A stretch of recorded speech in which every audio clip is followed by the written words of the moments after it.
최근 여당에서 가상자산과 부동산 대책 관련한 논의를 본격적으로 이어가고 있습니다. 당내에서 가상자산 관련한 법안들이 계속 나오고 있고 민주당 부동산 특위에서도 세제 개편을 계속 논의 중인데요. 오늘 이 두 문제를 중점적으로 짚어보겠습니다. 민주당 부동산 특위 소속이자 가상자산 관련 법도 만든 분이죠. 더불어민주당 김병욱 의원 만나보겠습니다. 의원님 안녕하세요. 네, 안녕하세요. 김병욱입니다. 네, 우선 여러 가지 혼돈되는 용어들이 많이 사용되고 있어서 좀 정리 좀 부탁드리고 싶은데요.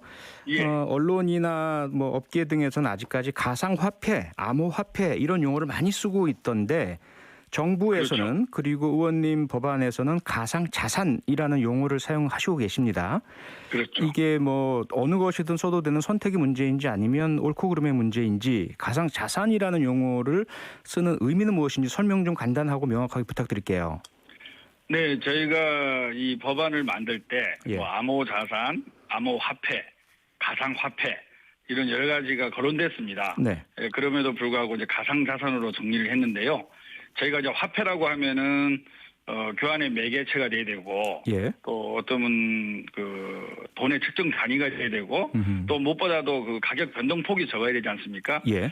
그런 측면에서 아직 화폐로 자리매김하기는 이르다는 생각이 들고요. 예. 암호라는 단어는 도입할 가치가 있습니다. 왜냐하면 암호 기술을 사용해서 만들었기 때문에 붙여진 이름이거든요. 네. 그렇지만 좀 더 미래지향적이고 포괄적인 차원에서 가상자산으로 결론을 내렸고요. 네. 세계적인 자금 세탁 방지 국제기구가 있습니다. 예. FATF. 거기에서도 가상자산으로 용어를 정리했고 네. 법적으로는 이렇게 표현되고 있습니다. 가상자산이란 경제적 가치를 지닌 것으로 전자적으로 거래 또는 이전될 수 있는 전자적 증표다.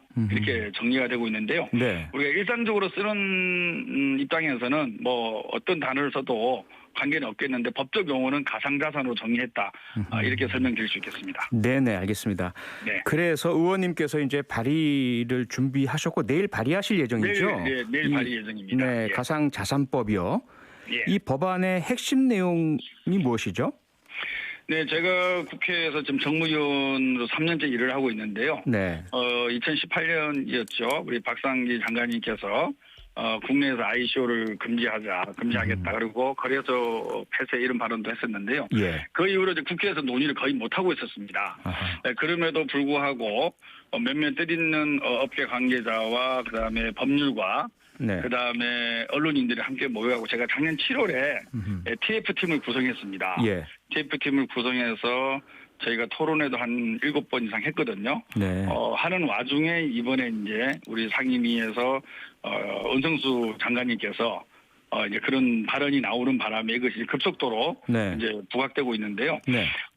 이제 이것이 보통 이제 주식시장하고도 비교를 많이 하지 않습니까? 예. 근데 이제 우리 주식시장은 단일 거래소죠. 단일 거래소. 네. 한국 거래소는 단일 거래소가 있기 때문에 단일 거래소의 상장과 그다음에 공시 관련된 네. 모든 것들을 하나의 원칙으로 일반적 원칙으로 이제 규율할 수 있는 그런 체계를 갖추고 있습니다. 예, 의원님, 예. 질문 드릴 게 너무 많아서 예, 조금 예. 간략하게 이 법안의 핵심 내용, 가상자산을 어떻게 규제할 것인지. 뭐냐면은 가상자산을 발행해서 이제 거래소에서 거래를 하지 않습니까? 네. 그렇게 했을 때 상장 관련된 거, 아하. 그다음에 올라간 코인이 어떤 목적으로 발행된 거냐, 소위 백서라고 합니다. 예, 그 백서. 백서가 네. 제대로 잘 이행되고 있는지, 네. 또한 거래소에서 이 매매되고 거래되는 것에 있어서 소위 말해서 통정 매매, 가장 매매, 내부 정보를 이용한 매매 이런 불공정 거래 행위가 네. 제대로 잘 막아지고 있는지 네. 이런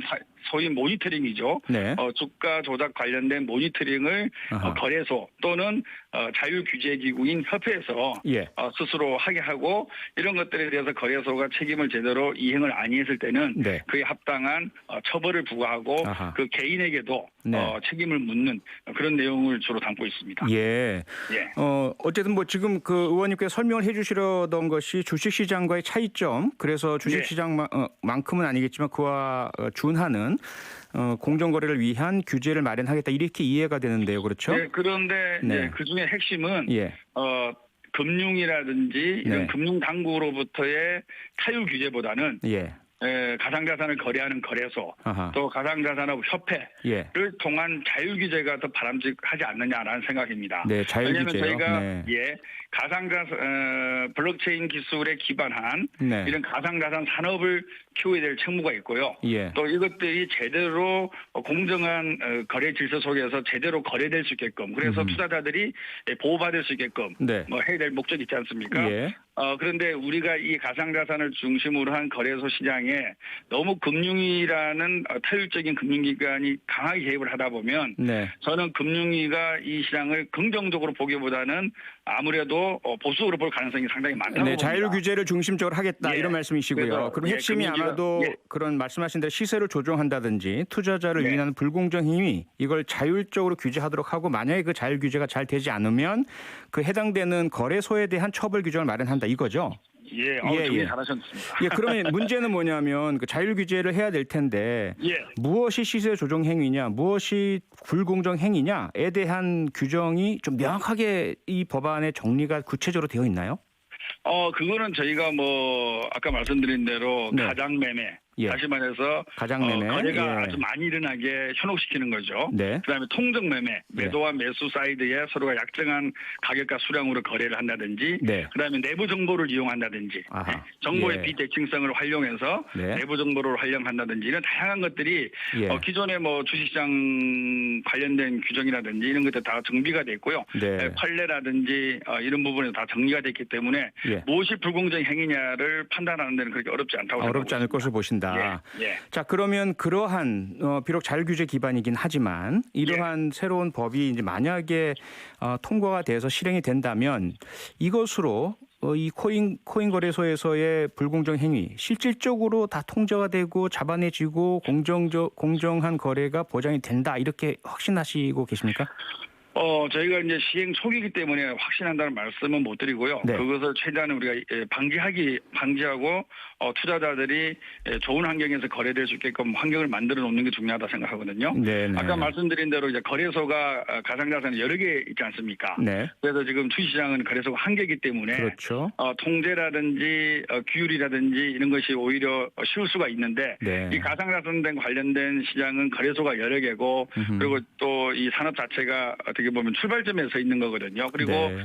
미래의 무한한 가능성도 내포하고 있지만 또한 우리가 모르는 위험도 네, 그렇죠. 존재할 수 있다. 그런 생각을 합니다. 그렇죠. 그래서 이 균형점을 어떻게 우리가 잡아나가느냐 그런 부분이 상당히 중요하고 네. 그렇기 때문에 제가 과거에 한 7, 8개월 동안에 스타디를 해왔지만 법안 발의가 조금 늦은 이유도 네. 상당히 어떤 시각으로 잘 접근을 할 거냐 그에 따라서 이 내용이 달라지기 때문에 예. 많은 고민 끝에 이번에 법안을 발의한다 이런 말씀을 드리고 싶습니다. 네, 작년 7월부터 상당히 오랜 기간 준비를 해왔습니다. 예, 준비도 많이 하시고 관련 네. 기관 언론 등과도 간담회도 많이 하시면서 해오셨는데 그럼에도 불구하고 지금 의원님 말씀에서도 이게 처음이고 시험적이고 자율규제 기반이다 보니 실제로 어떻게 효과를 발휘할지는 확신할 수 없다라는 상황인데요.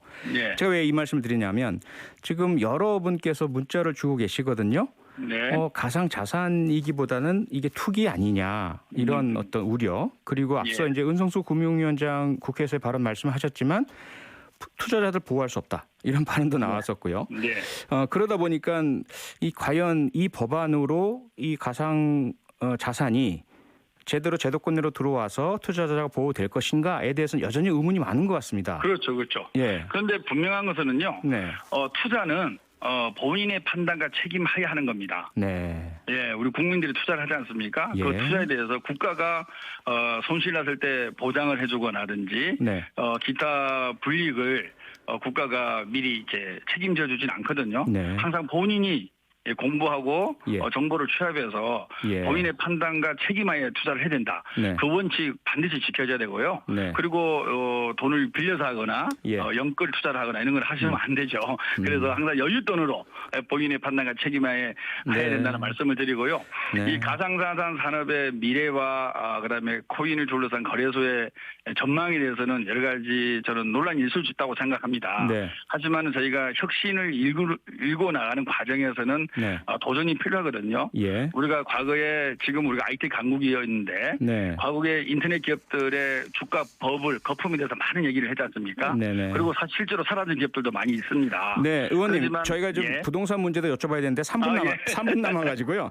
예, 예. 어쨌든 예. 투자는 본인 책임이고 위험이 뒤따를 그렇죠. 수밖에 없고, 하지만 현재 많은 위험과 문제가 너무 지나치니까 최소한의 규제로 예. 투자자 보호를 위해서 이 법안을 발의했다, 이렇게 이해하면 되는 예, 거죠? 예. 알겠습니다. 네. 네, 민주당 부동산 특위 소속이시기 때문에요. 예. 부동산 문제 오늘 꼭 여쭤봐야 되겠는데, 지금 부동산 특위에서요, 재산세 감면, 그다음에 청년이나 신혼부부에 대한 대출 규제 완화 논의한다, 이런 보도가 계속 나오고 있습니다. 이것이 예. 실제 논의를 하신 건지, 의원님은 과연 어떤 입장이신지? 지금 저희가 예.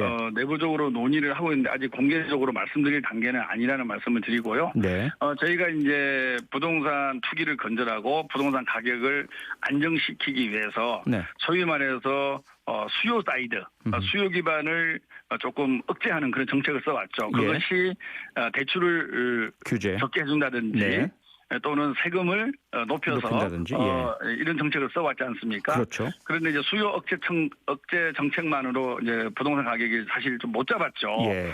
사실은 이제 공급 측면을 함께 병행을 해 왔어야 되는데 조금 늦었습니다. 네. 하지만 올해 이사 대책을 통해서 공급 대책을 발표를 했지 않습니까? 예.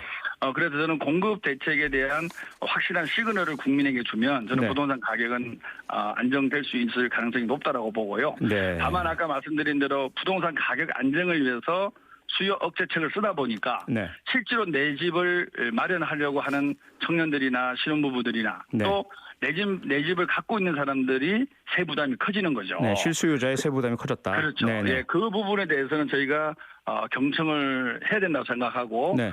그분들이 좀 더 쉽게 내 집 마련을 할 수 있는 방법 그리고 내 집을 1가구 1주택이 아니었습니다. 예. 내 집을 마련했던 사람이 재산세라든지 종부세로부터 너무 과하다. 네. 이런 정도 세금이 아닌 예. 충분히 감내할 수 있을 정도로의 세금으로 네네. 일정 정도 조정이 필요하지 않느냐. 네. 그런 생각을 하고 있습니다. 알겠습니다. 오늘 말씀은 여기까지 듣겠습니다. 고맙습니다. 예, 감사합니다. 네, 지금까지 김병욱 더불어민주당 의원이었습니다. 평일 저녁 6시 5분에 여러분을 찾아갑니다. MBC 라디오 표창원의 뉴스 하이킥.